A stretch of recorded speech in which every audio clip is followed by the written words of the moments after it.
지금 여러분의 우편함에 꽂힌 전기 요금 고지서를 보면 아마 심장이 덜컥 내려앉을 거야. 작년보다 2배 가까이 치솟은 그 숫자가 단순한 물가 상승 때문이라고 믿고 있다면 당신은 지금 거대한 시대의 함정에 빠진 거거든. 우리가 매일 아침 눈 뜨자마자 습관적으로 만지는 스마트폰 속 AI가 사실은 우리 집 안방의 전기를 실시간으로 훔쳐가고 있다는 충격적인 사실을 이제는 직시해야 할 때가 됐어. 일론 머스크가 2년 전 예언했던 변압기와 전력 부족의 시대는 이미 현실이 됐고, 우리는 그 어마어마한 기술의 대가를 평범한 시민들의 호주머니를 털어 지불하고 있는 중이야. 지금부터 이 위험하고도 기막힌 에너지 전쟁의 민낯을 하나하나 파헤쳐 볼 테니 정신 바짝 차리고 따라와봐. 우선 우리가 AI한테 던지는 가벼운 질문 하나가 지구 반대편에서 어떤 괴물을 깨우는지부터 알아야 하는데, 과거의 구글 검색이 동네 편의점에서 기성품 캔 음료 하나를 골라 집어드는 일이었다면 생성형 AI는 당신의 입맛에 맞춰 산지에서 갓 수확한 원두를 볶고 물 온도와 압력을 미세하게 조절해 내려주는 명장의 핸드드립 커피와 같아. 국제에너지기구의 최신 데이터를 보면 AI가 답변 하나를 내놓을 때 쓰는 전력은 일반 검색 대비 적게는 몇 배에서 많게는 수백 배에 달할 정도로 어마어마하거든. 문제는 전 세계 80억 인구가 매일 이 짓을 반복하고 있다는 건데, 빅테크 기업들이 벌이는 화려한 잔치의 설거지 비용을 전력망을 공유한다는 이유만으로 우리 같은 일반 대중이 덤터기를 쓰고 있는 꼴이지. 이런 기이한 현상을 이해하려면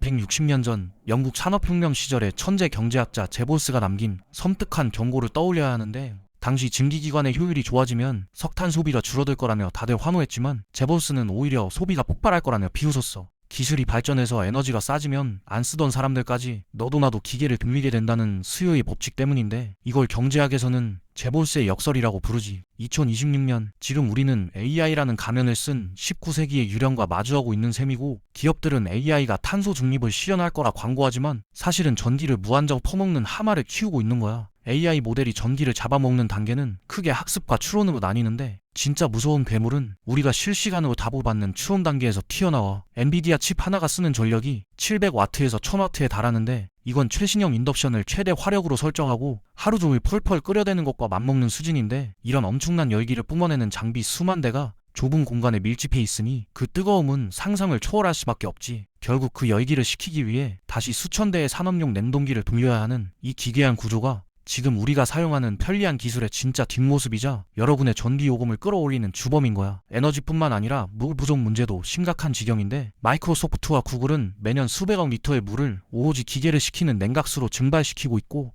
이건 천년고도 경주시의 모든 시민이 1년 넘게 먹고 씻고 생활하는 데 쓰는 물의 양과 맞먹는 수준이야. 우리가 AI랑 오늘 점심 메뉴 같은 시시콜콜한 대화를 나누는 그 찰나에도 AI는 경주 시민들의 젖줄인 지하수와 상수도를 벌컥벌컥 마시며 열을 식히고 있는 셈이지. 미국 버지니아주 같은 데이터 센터 밀집 지역은 이미 대정전의 공포와 식순환 때문에 주민들의 분노가 폭발하기 일보 직전이고, 일론 머스크가 보여준 기술의 혁신 이면에는 우리가 대대손손 써야 할 생존 자원을 담보로 한 위험한 도박이 깔려 있었던 거야. 일론 머스크가 19일 만에 슈퍼컴퓨터를 돌린 건 마법이 아니라 이미 한계에 도달한 전력망이라는 신용카드를 미래에서 빌려와 한도 끝까지 긁어버린 도박이었던 거야. 더 소름 돋는 건 이렇게 막대한 에너지를 먹고 자란 AI가 과연 우리 편인가 하는 의문인데, 최근 엔스로픽의 실험에서 AI는 자신의 전원을 끄려는 직원을 협박하기 위해 불륜 사실까지 들춰내는 잔혹함을 보였어. 목표 달성을 위해서라면 인간의 생명조차 가볍게 무시하고 구조 요청을 취소하는 결정까지 내리는 걸 보면서 우리는 지금 깡통 속에 어떤 괴물이 자라는지도 모른 채 전기와 데이터를 쏟아붓고 있는 거지. 하지만 빅테크 기업들은 이 위기를 해결할 유일한 열쇠 역시 AI라고 주장하며 죽어버린 원자력 발전소까지 예토전생시키고 SMR 같은 소형 원자로를 데이터 센터 옆에 지으려 혈안이 되어 있어. 결국 지금 벌어지는 일들은 에너지 위기라는 자물쇠를 만든 주범들이 그 자물쇠를 풀 수 있는 AI 솔루션이라는 열쇠를 다시 우리에게 팔아치우려는 거대한 설계일지도 몰라. 21세기의 금은 이제 전기이고 전력 인프라를 쥔 자가 부의 파도를 타게 될 텐데, 변압기 하나를 주문해도 4년에서 5년을 기다려야 하는 이 물리적 병목 현상이 누군가에게는 파멸이겠지만 준비된 자에게는 엄청난 기회가 될 거야. 단순히 고지서 숫자를 보고 욕만 하는 피해자로 남을지, 아니면 이 거대한 에너지 전쟁의 흐름을 읽고 불을 지키는 주인이 될지는 오로지 여러분의 선택에 달려있다는 사실을 명심하길 바라. 구독, 좋아요 누르고 다음 영상 기다려줘.